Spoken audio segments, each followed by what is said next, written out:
mga nakalap natin, no, dahil wala tayong masyadong balita ngayon sa mainstream media dahil puro bagyo. O, nakikita nyo naman siguro sa inyong mga feed sa Facebook yung mga malalaking pagbaha. Luzon, Visayas at Mindanao talagang tinatamaan nitong malakas na pagbagyo at malakas na buhos ng ulan at yung epekto ng Ghost Project. Oo, kasi nagbalik na. Hindi lang po bumalik ang mga adik, hindi lang po bumalik ang mga smuggler, hindi lang po bumalik ang mga hoarder. Bumalik din po mga bossing, hindi lang po krimen ang bumalik, mga sindikato, kurakot. Bumalik po ang baha. Dati na wala na yan eh. Wala nang baha dati. Oh, pero ngayon nagkaroon na ulit ng baha. Oh, kasi nga may nagnakaw na naman ang mga buwaka ng ina eh.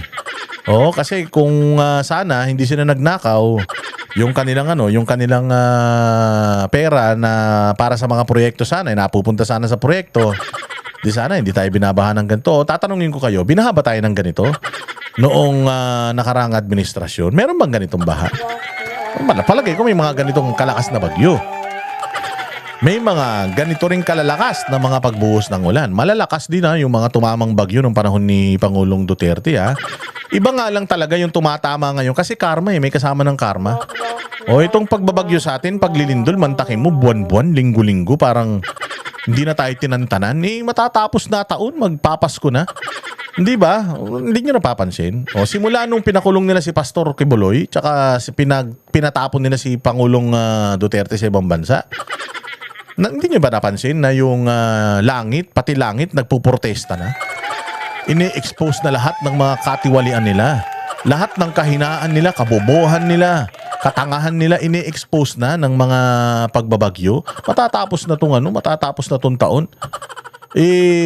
Pinahihirapan pa tayo magpapasko. Sabi ko pa naman noong nakaraang post ko na ito lang yung taon na 2025. Kasi dumaan naman yung mga nakaraang taon kahit papaano medyo natitiis pa natin Pero ito talaga yung taon na pagpasok ng bear months, 'di ba? September. Nung mga nakaraan si Jose Marichan kanta na ng kanta September pa lang. Ngayon wala.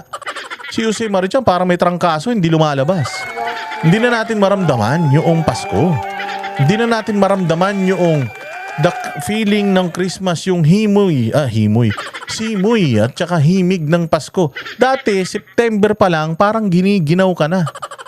Oo, hindi ba September pa lang parang naaamoy mo na. Binibilang mo kung ilang araw na yung Pasko. Ngayon, tatanungin ko kayo, alam nyo ba kung ilang araw na lang bago magpasko? Dati, may countdown pa tayo. Yung mga mainstream media, 100 days na lang, Pasko na. Tapos ding ding ding ding ding ding. Di ba tumutugtog na yung jingle bell, jingle bell? Ngayon, matatapos na itong November. Magdi-December na, hindi pa natin nararamdaman yung Pasko. Ano nararamdaman natin? Gigil. Oo, pagkamuhi, pagkabwisit. Sabi ko nga sa inyo, parang lahat ng Pilipino gusto ng matutong mangkulam. Sabi ko nga hindi totoo talaga yung kulam, no? Sasabihin na naman ng iba dyan, totoo. Hindi totoo kasi kung totoo yung kulam, utang na matagal nang lumabas yung mga bubuyog sa ilong ng mga kawatan sa Pilipinas. Wala no? Hindi kasi yata yung kulam yata gumagana lang yan sa mga mababait na tao Sa mga kinaiinggitan, doon lang gumagana yung kulam Yung masamang inggit nga daw, nakakamatay sabi nila kasi yan daw ang ginagamit ng mga mangkukulam Palagay ko, yung mga mangkukulam dito sa atin, yung mga hardcore, tinatry din nila, kaya lang yung mga magtirik ng itim na kandila, tinatry nila, kaya lang hindi pala gumagana sa mga demonyo yan.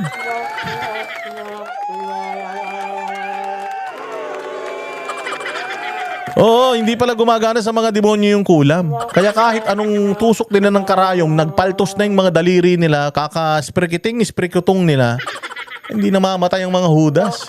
Oo nga naman, hindi nga naman pala talaga gagana yung kasamaan sa kampo ng kadiliman. Kasi masama yung kulam Di ba? So gano'n, wala talaga. Dati, di ba?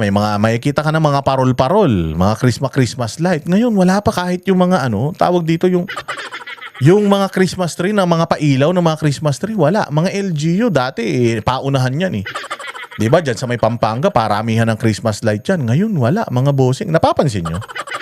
Di ba? O ngayon, tatanungin ko kayo, meron na kayong plano sa darating na Pasko? Wala. Paano ka magpapasko? Ganyan, lahat buong Pilipinas, hinagupit ng dilubyo. Grabe, no? Tayo apektado sa karma. Netong mga demonyo sa gobyerno natin, kakanakaw nila. Oo, pero segue lang. Oy, Vox Populi, malapit na magsimula yan sa SMNI. Vox Populi, the voice, ang boses ng bayan. Ayan, at ang Banateros ang magsisilbing boses ng Pilipinas. Sa ayaw nyo sa gusto. Kahit ayaw nyo, bahala kayo. Basta kami magiging boss nyo. Magrereklamo tayo sa lahat ng mga kakurakutan sa Pilipinas. Bakbakan yan. Lucky 7. O Banateros Brothers. At yung salamat dun sa mga nagsusubscribe dyan sa Boss Dada TV 2.0, Boss Dada 2.0 YouTube channel. May mga upload na ako dyan. Panoorin nyo naman. Tsaka share nyo sa mga Facebook nyo para kumalat, ha? O, para kung sakali, itong channel natin na ito, i-martial nila, o meron tayong tatambayan. Mahirap naman, pag sinara nila tong bahay natin, wala na tayong tatambayan lahat, o at least meron tayong backup. So, ano natin yan, i-push natin yan. Lahat ng mga nandito sa Boss Dada TV, oo, mag-follow, mag-subscribe naman dyan. O, ayan, nandiyo dyan sa may taas, sa may bandang kaliwa nyo. Boss Dada TV, Boss Dada 2.0. Okay, sige, simulan na natin. Simulan na natin mga bossing. So eto. Ayan, di natin simulan. Sabi ni Bongbong Marcos, hindi namin kayo iiwan hanggat hindi kayo nakakabangon. Punyeta ka. Anong hindi mo kami iiwan? Gusto na nga namin lumayas ka. Gusto nga namin walis ka na eh. Gusto nga namin umuwi ka na sa probinsya nyo, wag ka nang bumalik. Gusto nga namin pumunta ka na sa Mars. Oo, kasi nagpapadala na ng unggoy dun. Oo, pinahinto nila yung pagdadala ng unggoy. Kaya si J. Guevara hindi nakasama. Pero ngayon, nagpapadala na sila ulit. Mauna ka na kay J. Guevara.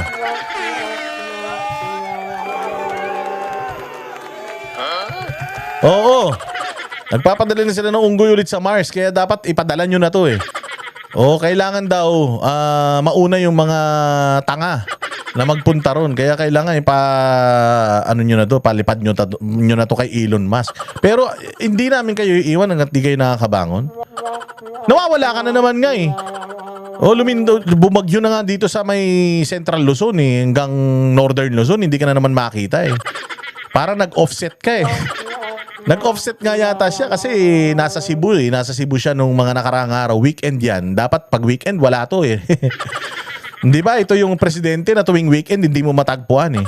O since nagtrabaho siya nung weekend, palakad-lakad siya sa Cebu, wala namang gusto lumapit sa kanya. Inumin niya pa tayo ng tubig baha, visit na yan. So ngayon, hindi daw niya tayo iiwan. Sir, yun nga ang gusto na yung mangyari. Ano ka ba naman? Tigas naman ang ulo mo. Nagrarally ng mga tao para lumayas ka eh, tas hindi mo kami iiwan. Alam mo, sabi ko nga sa inyo, mawawala lang tong malas sa Pilipinas pag nawala na tong itong may balat sa puwet na to eh. Yung mukha nito, malas talaga eh. Ito yung tao na pag nakita mo, swerte ka naman sa tong its, matatalo ka.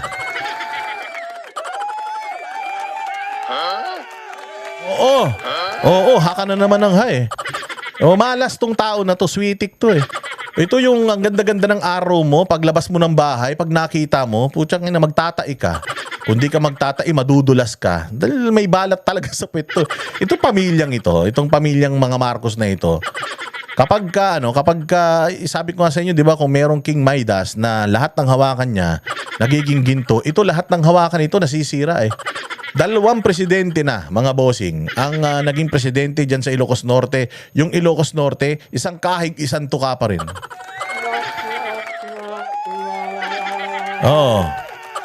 Sabi nga ni Chavit Singson, mas mayaman pa yung Ilocos Sur na wala man naging presidente dyan sa Ilocos Sur kaysa dyan sa Ilocos Norte, na ilan na naging senador, ilan na naging presidente, pero ganun pa rin. Oo, so hindi daw niya tayo iiwan. Papayag ba kayo na hindi niya tayo iwan? Huwag naman, sir. Oo, gusto nga namin 2028 na ngayon para lumayas ka na eh. Sabi ko nga hanggat hindi ka umaalis, hindi matatapos ng problema ng Pilipinas eh. Dahil wala mang ano talaga ito, wala naman talagang alam ito. So, sir, mali po yung inyong sinasabi, ha? Oo, iwanan mo na kami. Okay lang, 'di ba? Nag-a-abroad ka naman paminsan, pwede ka nang bumalik na sa 2029, ganun. Kaya na namin. Ganun din naman.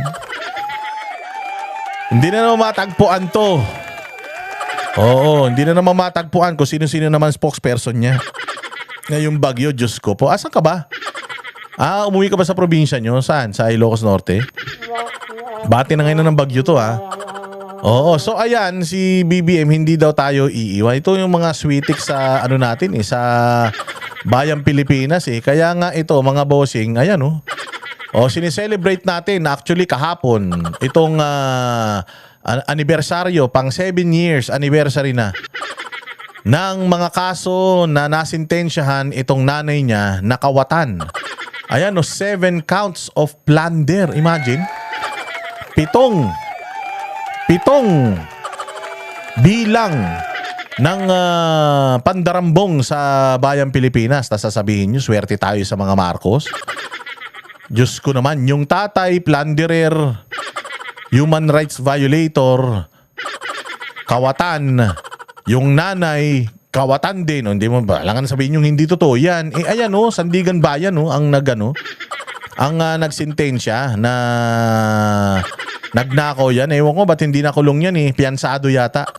Kasi meron silang apila sa Supreme Court na hanggang ngayon hindi pa umaandar. Baka ewan ko kung masisingil pa natin itong mga to. Pangako ng pangako ito na ano sila na sila ay magbabalik ng ginto at pera ng taong bayan. Sabi nga nila pag nanalong presidente si Bongbong, isosoli daw nila o babayaran nila utang ng Pilipinas. Putang ina niyan, babayaran utang ng Pilipinas, lalo nga lumaki utang ng Pilipinas nung naging presidente si Bongbong Naging presidente si Bongbong, hindi na nga tayo nakaraos Maharlika Investment Fund, putang ina niyan, wala na.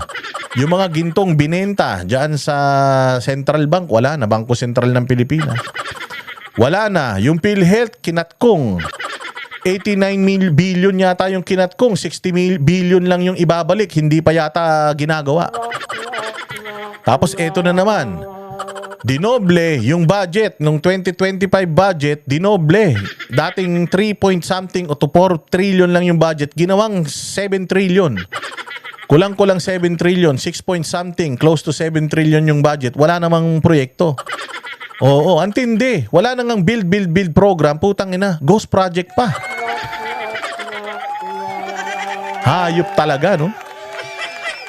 At sandamukal, kaliwat kanan na nakikita natin, pandarambong. Imagine, si Martin Romualdez, parang lumalabas, mas mayaman pa si Martin Romualdez kay Henry C.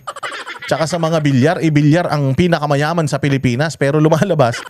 According sa abogado ni Zaldico, si Zaldico daw ang pinakamayaman sa Pilipinas. Kasi mas mayaman siya kay bilyar. Putang ina, mas mayaman siya kay bilyar. Mas ibig sabihin si Zaldico pinakamayaman. Paano nangyari yun? Sa tagal-tagal na panahon, maliit pa ako, ang naririnig kong mga pangalan, Zubel de Ayala, diba? Gokong Wei, Tan, Si, Bilyar, Tangkatchong. Di ba yung mga narinig natin, mga mayayaman? Pucha, wala tayong narinig na Zaldico kahit kailan. Saan nang galing yung yaman nitong hinayupak na ito? Hindi nakahukay ba ng Golden Buddha to? So ayan. Si Pangulong Duterte ang ipinakulong. Itong mga salot sa lipunan na may mga kaso ng pandarambong, ayan. Untouchable ang mga hudas. 'Di ba? So ganyan ang problema ng ating bayan ngayon. Diyos ko po, eto. Kami ang boses ng masa, hindi natatakot. Katotohanan lang, di kami nalulunod. Walang bahid ng sismis, lahat ay totoo. Kahit sino ka pa, pag mali ka babanatan ka. Walang pinipili kulay, wala kaming kinikilingan. Basta para sa bayan, kami lalaban. Pag tama palakpakan, pag mali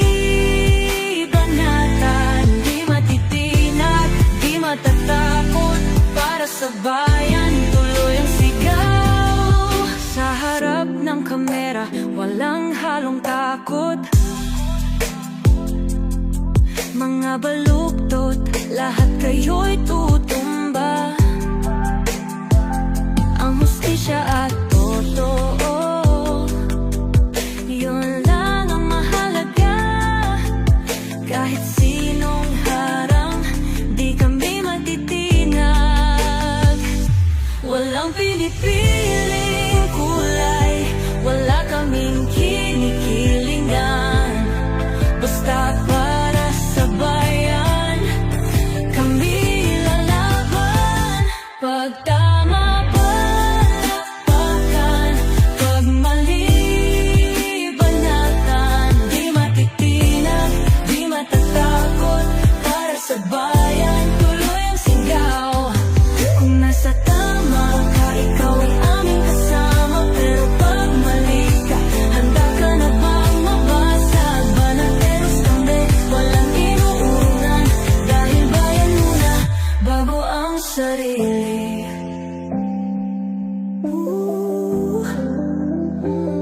Bago ang sarili.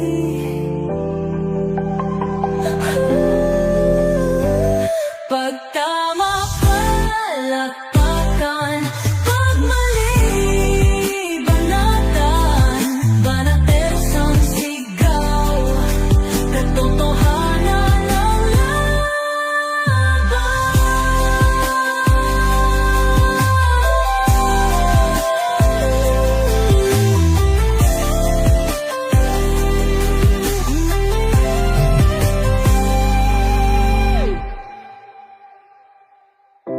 Sa harap